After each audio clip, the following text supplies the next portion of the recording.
নমস্কার বন্ধুরা, আমি সুপর্ণা। তোমরা সবাই কেমন আছো? আশা করি খুব খুব ভালো আছো।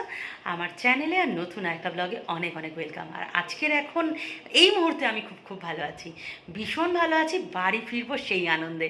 তো গতকাল তো আমি তোমাদের জানিয়েছিলাম টিকিট হচ্ছিল না, টিকিট কনফার্ম হচ্ছিল না, টিকিট তৎকালে পাচ্ছিলাম না, তার জন্য সাংঘাতিক টেনশনে ছিলাম। গতকাল সারাদিনটা মানে ভীষণ খারাপ গেছে আমাদের। সকালবেলা যেহেতু টিকিট হয়নি, সেই কারণে গৌতম মুড অফ করে ফেলে, আমাদের স্বামী স্ত্রীর মধ্যে অশান্তি শুরু হয়ে যায়, মিসআন্ডারস্ট্যান্ডিং, কথা কাটাকাটি। তার ফলে সারাদিনটা এমনি আমি অসুস্থ ছিলাম, সারাদিনটা ভীষণ খারাপ কেটেছে। আর বিকালবেলা আমি গেছিলাম, আমি আর গৌতম, গীতাঞ্জলি ট্রাভেল এজেন্সিতে, যেটা এখানেই রয়েছে গান্ধী রোডে। ওনাদের যথেষ্ট নাম মানে সুনাম শুনেছিলাম যে খুব ভালো ওনারা টিকিটটা করে দিতে পারেন সহজেই। তো সেইটু গেছিলাম। তো ওনারা আশ্বস্ত করেছিলেন, তাও বলেছিলেন 10% হয়তো নাও হতে পারে। অ্যাডভান্স 4,000 টাকা নিয়েছিলেন। তো আজকে সকাল 10:30টায় টাইম দিয়েছিল। তো সকাল থেকে আমি আর গৌতম উঠে গেছি, দুজনে ঘুমাইনি। সকাল 7টা থেকে উঠে দুজনে বসে আছি। গৌতম তো বারবার ওই গীতাঞ্জলির মানে ওদের যে দোকানটা সামনে যাচ্ছে আর হোটেলে আসছে। হ্যাঁ, এত টেনশন আমাদের যে আরও মানে বেকার। যদি ট্রিটমেন্ট থাকতো আমরা থেকে যেতাম, কিন্তু ট্রিটমেন্ট হয়ে গেছে বেকার, এখানে আর থাকতে ভালো লাগছে না। মনে হচ্ছে কলকাতায় বেরিয়ে যাই, এখানে আর ভালো লাগছে না, অস্থির হয়ে যাচ্ছি। আর প্রত্যেকবার আসলে তাও একটু ঘোরাফেরা করি, এবার আর সেই মুডটাও নেই। কারণ 4 মাস পর আসতে হবে, সব কিছু প্রিপারেশন করে আসতে হবে, ওটি করতে হবে, অনেক টাইমিং লাগবে। তো সে তো আর ইচ্ছা করেনি এবার যে একটু ঘোরাফেরা করি। মানে সে মন মানসিকতা একদমই নেই। আর যেটা বললাম, সকাল থেকে সাংঘাতিক একটা টেনশন চলছিল দুজনের, কি হবে। আমরা ভাবছিলাম যে হবেই না হবেই নাই ধরে চলছিলাম, নেগেটিভটাই ভেবে রেখেছিলাম যে যদি না হয় তাহলে কি করব, এই সব নানা রকম ভেবে রেখেছিলাম। তো গৌতম একটু আগে গেল, আমাদের টিকিট হামসাফারে, আমরা এসএনবিবিতে টিকিট চাইছিলাম, তো আমাদের হামসাফারে টিকিট কনফার্ম হয়ে গেছে। সন্ধ্যা 7:30টায় ওনারা আমাদের হাতে টিকিট দিয়ে দেবে। আর কালকের আমরা বাড়ি যাব। আজকে রাত থেকে প্যাকিং স্টার্ট করব। উৎসার জন্য কিছু জিনিস নেওয়ার আছে, নিয়ে নেব, ব্যাস। ও এবার শান্তি কত মানে টাকা দিতে হবে তোমাকে। আরেকজনের টাকার গল্প। তার অ্যাকাউন্টে আমার 6,000 6,500 টাকা পড়ে আছে। এই গরিব মানুষের 6,500 টাকা। সে বলেছে তার থেকে নাকি 3,000 টাকা নিয়ে নেবে, যেহেতু আমি বাড়ি যাওয়ার জন্য তাড়াহুড়ো করছি, তার জন্যে সেখান থেকে 3,000 টাকা নিয়ে নেবে টিকিটের জন্যে। আর এইদিকে কালকে যখন টিকিট হয়নি, আমার সাথে কি অশান্তি। আমাকে বলছে আমার নাকি এখানে থাকার ইচ্ছা, আমার এত নাকি থাকার ইচ্ছা, সেই পজিটিভ থিঙ্কিংয়ের জন্যই নাকি ওর টিকিট হচ্ছিল না। হ্যাঁ, মানে এই এত উল্টোপাল্টা কথা আমাকে কালকে, তো যা নয় তাই বলেছে আমাকে। সেই কথাগুলো আর বলিনি, তোমাদের সাথে শেয়ার করিনি। সেগুলো শেয়ার করলে তোমাদের গৌতমদার নতুন একটা রূপ দেখতে পেতে। আর সেগুলো শেয়ার করলে আমরা রাগের মাথায় হয়তো বলে করো। ফেলেছে। আবার বলছে করো, রাগের মাথায় করে ফেলেছে, তাই বাচ্চা মানুষ, তাই ছেড়ে দিলাম। আমাকে কালকে খুব কষ্ট দিয়েছে, কালকে আমি খুব কেঁদেছি। মানে যা নয় তাই কথাবার্তা খেয়েছে, বলেছে। না খেয়ে থাকি। তো এখন একটুখানি ব্রেকফাস্ট করব, দুপুরে রান্নাবান্না করব, প্যাকিং করব, বাড়ি ফিরছি, কি আনন্দ। তো চলো দেখতে থাকো, আজকে ব্লগটা এখান থেকে স্টার্ট করলাম। ব্রেকফাস্ট করতে আজকে চলে গেছিলাম মহামায়া রেস্টুরেন্টে। এই রেস্টুরেন্টের খাবার কোয়ালিটি খুবই ভালো, গতবার এসেও আমি খেয়েছি। নিয়ে নিয়েছিলাম রুটি আর মিক্স ভেজ। তো ব্রেকফাস্ট করতে আমি মহামায়া এসেছিলাম, আর এই একজন আমার নতুন বন্ধু বলতে পারো হয়ে গেছে। ফার্স্ট দিন আমি ডাক্তার দেখাতে এসে দুজনে জাস্ট একটা 5 মিনিটের গল্প করেছি। ও বাংলাদেশ, আমি ইন্ডিয়া। তো এত দারুণ একটা বন্ডিং হয়ে গেছে, এটা মনে হচ্ছে দুটো দেশের মধ্যে থাকলেও খুব ভালো হয়, যেটা আমাদের দুজনের মধ্যে হয়ে গেছে এখানে এসে। তারপর দুজনের বারবার দেখা, আজকের খেতে এসেও বারবার দেখা, এবং আমরা দুজনে কথা বলেছি। ওরও কলকাতায় মানে কেষ্টপুরে ওর শ্বশুরবাড়ি, আর আমি তো টেগর পার্কে থাকি, তোমরা সবাই জানো। তো আমরা দেখা বলেছি যে ওর সাথে গিয়ে আমি কিন্তু ওইখানে দেখা করব, এবং হয়তো মানে আগামী ভিডিওতে ওর সাথে আমাকে আবার দেখবে। হ্যাঁ, আর আমার বাংলাদেশের থেকে যে ভিউয়ার্সগুলো আমার ভিডিও দেখে থাকো, তারা দেখো, এখানে কিন্তু আমি বন্ধু বানিয়ে নিয়েছি, বাংলাদেশ খুব তাড়াতাড়ি আসছি বন্ধুর সাথে। দাঁড়িয়ে ফোনে কথা বলছিলাম লজের বাইরে, তো গৌতমকে এই পেপার দিয়েছে একজন। আচ্ছা, এই পেপারটা নিয়ে কি লাভ? কেন ওকে, করতে পারি তো আমি। পড়তে পারো? পড়ে হ্যাঁ। শোনাও তো। আচ্ছা, ইন্নাম্মা হ্যাঁ হ্যান্ডলে 50 রুপিস অন হ্যাঁ, ইন্নাম্মা লটারি। ইন্নাম্মা লটারি, শুধু ইন্নাম্মা। এই নাম্বার 0416 ডাবল ট্রিপল 217, এই নাম্বারে ফোন। না, আবার বাংলা চলে আসছো কেন?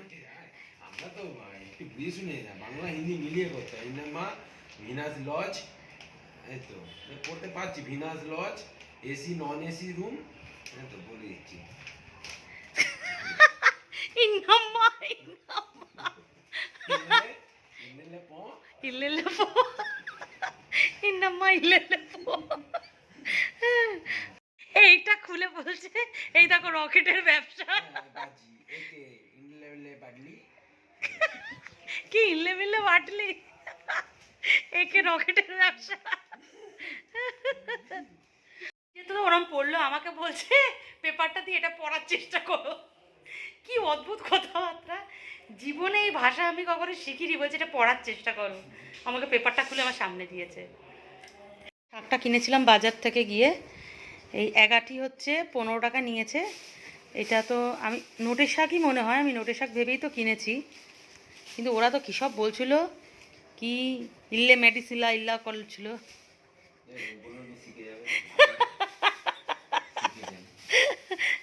তো শাকটা এখন আমি কাটবো, শাক ভাজা বানাবো, আর আজকে ইচ্ছা করছে একটু কপি আলু দিয়ে খিচুড়ি মতো খেয়ে নেবো, কারণ বাইরের ওয়েদারটা খুব সুন্দর, পুরো মেঘলা বৃষ্টি বৃষ্টি ওয়েদার।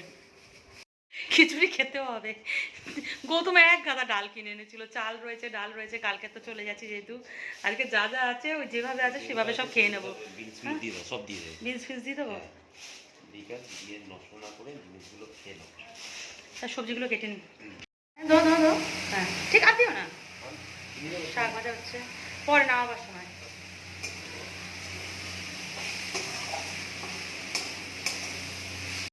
স্নান হয়ে গেছে, একদম লাঞ্চ নিয়ে চলে এসেছি। আজকের লাঞ্চে খিচুড়ি আর শাক ভাজা। আমার তো ভীষণ পছন্দের খাবার খিচুড়ি, সে তো তোমরা জানোই। পাঁপড় ভাজা হলে জমে যেত, কিন্তু এখানে আর পাঁপড় ভাজা করলাম না, তেলটা একদম শেষের দিকে। এখন একটা তেলের বোতল আনা মানে এটা আমাকে আবার কলকাতায় বয়ে নিয়ে যেতে হবে, না এখানে রেখে যেতে হবে, সুতরাং আর কিছু করলাম না। একটু বাইরে থেকে কি চিপস টিপস আনলে ভালো লাগতো খেতে, কিন্তু আর ইচ্ছা করছে না, 2:30 বাজে। আর ডিম আছে, গৌতম বলছিল ডিম ভাজবে না, ছেড়ে দাও, ডিম টিম ভাজবে না, রাতে ডিম ভেজে খেয়ে নেবো, 3খানা ডিম রয়েছে। তো এখন ফেভারিট খাবার সামনে, গরম গরম খেয়ে নিই।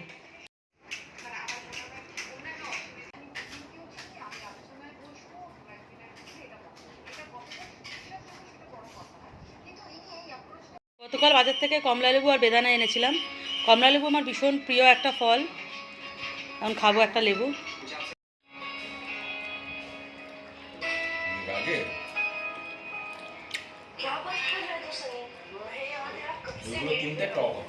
খেয়ে দিয়ে স্নান করলো, এখন আমি জামা কাপড় কেচে রেখেছিলাম, এখন ছাদে মেলতে যাচ্ছে, আমি আর ছাদে গেলাম না। ও আমি দাঁড়াও দাঁড়াও, 1 মিনিট দাঁড়াও দাঁড়াও, কথা কমপ্লিট করে যাও। কবে কবে কেচেছো তুমি? আমি সেদিনকে হসপিটাল থেকে এসেও কেচেছি।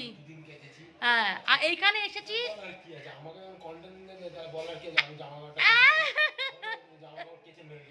এই দাঁড়াও একটুখানি দাঁড়াও। সন্ধ্যা বন্ধুরা, এখন আমি আর গৌতম বেরোচ্ছি সামনের কার্তিক মন্দিরে। তো গত 1 সপ্তাহ ধরে কার্তিক মন্দিরে একটা পূজা শুরু হয়েছে, এটা কার্তিক মাসের শেষ অবধি চলবে। গত বছর আমরা যখন এসেছিলাম তখন মানে অনেকটাই শেষের দিকে ছিল, কিন্তু এবার অনেকটাই আগে এসেছি। তো আমরা আসার পরই পূজাটা শুরু হয়েছে। তো আগের দিন গেছিলাম, সেদিনকে কার্তিক ঠাকুরের ষষ্ঠী পূজা ছিল, পূজা হচ্ছিলো। তো আজকে একটু মন্দিরে যাব, একটু বসবো, তারপর টিকিট নেব, ট্রেনের টিকিটটা নেব, তারপর একটু টুকিটাকি কেনাকাটা করব, করে রাতে এসে গোছাতে হবে। ঘরদোর এখন একদম অগোছালো, রাতে এসে পুরো প্যাকিং করে নেব, যেহেতু কালকে আমাদের ট্রেন। চলো। মন্দিরে এসে আমি আর গৌতম বসে পড়েছি, সন্ধ্যা পূজা আরম্ভ হবে, এদিকে ব্রাহ্মণরা সব কিছু রেডি করছে। এখানে যে খুব একটা নিয়ম, মানে কলকাতার মন্দিরে যেমন হয় না, পান্ডারা এসে দৌড়াদৌড়ি করে হাত ধরে টান্ডা নেই, ওইসব কিন্তু এখানে কিচ্ছু হয় না, খুব শান্তিভাবে কিন্তু পূজা দেওয়া যায়। আর এই পুচকে দুটো জমিয়ে মারপিট করছিল, যেই আমি ক্যামেরাটা অন করেছি, দেখো ওপরেরটা একদম স্ট্যাচু হয়ে গেছে, ও আমাকেই দেখছে, ভয় বাচ্চারা মারপিট ছেড়েই দিয়েছে, ভেবেছে আমি হয়তো ভিডিও করে পুলিশে দেবো, তো ভয় পেয়ে ছেড়ে দিয়েছে। আর মন্দিরটা তোমাদের একবার দেখিয়ে দিচ্ছি, এত সুন্দর এখানে মন্দিরের কাজ, খুব সুন্দর স্থাপত্য ভাস্কর্য, মানে সাউথে এত সুন্দর দেখেছি আমি, চোখ ধাঁধিয়ে গেছে। আর এটা যেহেতু কার্তিক মন্দির, আগেও শেয়ার করেছি, এখানে কিন্তু বালাজি মহারাজ রয়েছে, গণপতি বাপ্পা রয়েছে, হনুমানজি রয়েছে, মহাদেব রয়েছে, সব ঠাকুরই রয়েছে। আর এগুলো হচ্ছে শিলা। আর মন্দিরের যে মূল যেটা আছে গর্ভগৃহ, তার চারিদিকে কিন্তু সবাই প্রদক্ষিণ করে, দেখলাম বিকালবেলা যখন পূজা হওয়ার ঠিক আগের মুহূর্তে সবাই কিন্তু প্রদক্ষিণ করছিল। তো নিয়ম যেহেতু আমি জানি না বলে আমি আর প্রদক্ষিণ করিনি। এটা মন্দিরের সিলিংয়ের ওপর যে কাজ, সেটা তোমাদের সাথে শেয়ার করলাম। নানা রকম হয়তো গল্প এখানে আঁকার মাধ্যমে, মানে অঙ্কনের মাধ্যমে কথিত করে রেখেছে। আর এখানে দেখলাম কার্তিক ঠাকুরের বাহন মানে আমরা কিন্তু ময়ূর জানি, কিন্তু এখানে মন্দিরে ময়ূরের সাথে কিন্তু মুরগিও ছিল, কারণটা ঠিক আমি বলতে পারবো না। তো মন্দিরে পূজা দিয়ে তারপর আমি আর গৌতম চলে গেছিলাম বড়বাজারের মার্কেটের দিকে। রাস্তা তো ভীষণ জ্যাম। এখানে এসে যেটুকু বুঝলাম এরা ট্রাফিক রুল একদমই ফলো করে না, যেখানে সেখানে গাড়ি দাঁড় করিয়ে জ্যাম করিয়ে দেয়। নিতে এসেছিলাম কিছু স্ন্যাক্স আর বেকারি আইটেম। এই আইটেমগুলো আমার মা ভীষণ পছন্দ করে, উৎসার জন্যও নেব, আর এই দোকান থেকে আমি বরাবর নিই। ভেলোরে আসবো বাসন কিনবো না তা তো হয় না। আর এই ভাইয়ের দোকান থেকে আমি গতবারও বাসন নিয়েছিলাম এবং বাসনের কোয়ালিটি সত্যি অসাধারণ। এখনও অবধি কোনো বাসন, স্টিলের বাসন কিন্তু ফাটেনি। হ্যাঁ, তো আবার চলে এসেছি, যেহেতু কালকে বাড়ি যাব, সেই ভাইয়ের দোকানে চলে এসেছি, সাগার স্টিল সেন্টার। তো ভাইয়ের দোকানে চলে এসেছি বাসন নিতে। তা গৌতম একটার পর একটা বাসন দেখে যাচ্ছে, আমি এখন হাতে বেলনা নিয়ে দাঁড়িয়ে আছি, কারণ বেশি বড় জিনিস তো নিতে পারবো না। বোনের জন্য একটা কুকার নিতে এসেছিলাম, ও বলে দিয়েছিল একটা কুকার নিয়ে যাওয়ার জন্য, কিন্তু সেই কুকারটা আমি যেরকম নিয়ে গেছিলাম সেরকম পেলাম না। তো ভাই বললো পরের বার আসলে পেয়ে যাব। তো এখন আপাতত গৌতম আর আমি দেখছি আর কি নেওয়া যেতে পারে। বাসনের কালেকশন দেখলে তো মাথা ঘুরে যাবে, মনে হবে কি ছেড়ে কি নিই, মনে হচ্ছে যেন সব নিয়ে চলে যাই, এত সুন্দর সুন্দর জিনিস। কিন্তু সব তো নিয়ে যাওয়া সম্ভব নয়, কিছু করার নেই, দেখেই যাচ্ছি একটার পর একটা নানা রকম গ্লাস।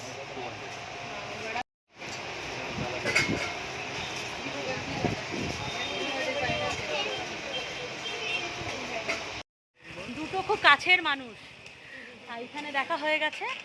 গত বছর আমার ভিডিও দেখে দাদা এসেছিল ভেলোরে, আমি যে হোটেলে উঠছিলাম সেই হোটেলে, সেইখান থেকে যে একটা পরিচয় পরিচিতি, আজকের আমার দাদা বৌদি দুজনে মানে এতটা আমার খোঁজ খবর রাখে, হয়তো নিজের লোগও হয়তো সেভাবে রাখে না।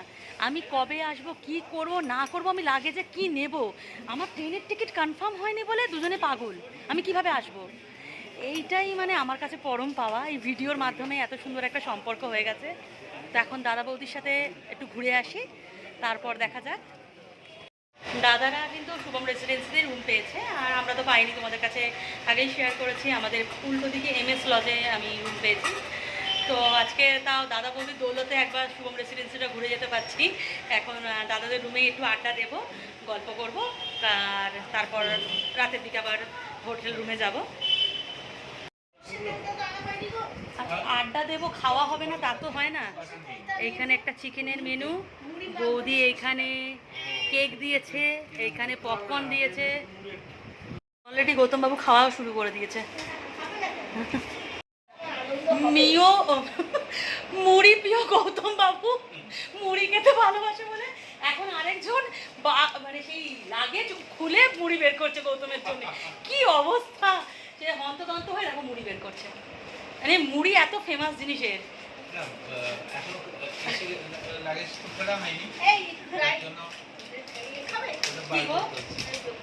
আর আমাকে দিও না কিছু, অনেক বৌদি। গৌতমবাবু তো মুড়ি পেয়ে শান্তি, কিন্তু তখন অবধি বৌদি আর শান্তি পাচ্ছে না, লাগেজ থেকে একটার পর একটা খাবার বের করে দিচ্ছে আমাকে আর গৌতমকে খাওয়াবে বলে। আর একটু আড্ডা দিতে মন চাইছিল, কিন্তু সময়ের বড্ড অভাব। সময়টা যদি থেমে যেত তাহলে হয়তো ভালোই হতো। তো কিছু ড্রাই ফ্রুটস আইটেম কেনার জন্য আবার মার্কেট গেলাম আড্ডা থামিয়ে। আর বৌদি তো পাগল করে দিচ্ছিল যে আমার মেয়ের জন্য কিছু কিনে পাঠাবে, কিন্তু আমি রাজি হইনি। আমার বক্তব্য ছিল বৌদি নিজের হাতে কিছু নিয়ে আমার বাড়িতে গিয়ে আমার মেয়েকে দেবে, আশা করি সেটা নিশ্চয়ই একদিন হবে। আমি আড্ডা দিয়েছিলাম চারজনে, জমিয়ে আড্ডা, খাওয়া দাওয়া, গল্প, প্রচুর গল্প। এদিকে ঘড়িতে 10টা বেজে গেছে, যেহেতু কালকে ট্রেনে কিছু জিনিস কেনার ছিল, তো আবার দৌড়ে দৌড়ে মার্কেটে এলাম। এসে কিছু যেগুলো বাকি ছিল সব নিয়ে নিলাম। মেয়ের জন্য একটু চকলেট একটু বাকি ছিল, চকলেট, একটু ড্রাই ফ্রুটস নিলাম। তো এখন যাচ্ছি আমাদের লজে, তারপর লাগেজ গোছাবো রাত্রিবেলা, আর যাতে সকালবেলা বেশি কাজটা না থাকে, কারণ এখানে একটু তাড়াতাড়ি বেরিয়ে যেতে হবে, কালকে একটা চলে এসে যেহেতু ট্রেন। আর গৌতমবাবু আছে প্রচুর জিনিস আমাকে কিনে দিয়েছে। গৌতমবাবু বলেছে একটা টাকা নেবে না। পয়সা লাগবে? মা এইসব কি কথাবার্তা, এরা কি বলবে? তোমাকে সবাই এত ভালোবাসে গৌতম দাকে, হ্যাঁ এই মা কি বলবে, দেখো কি বলবে বলো। হ্যাঁ, তো গৌতম দা কিন্তু টাকা চাইছে আমাদের কাছে।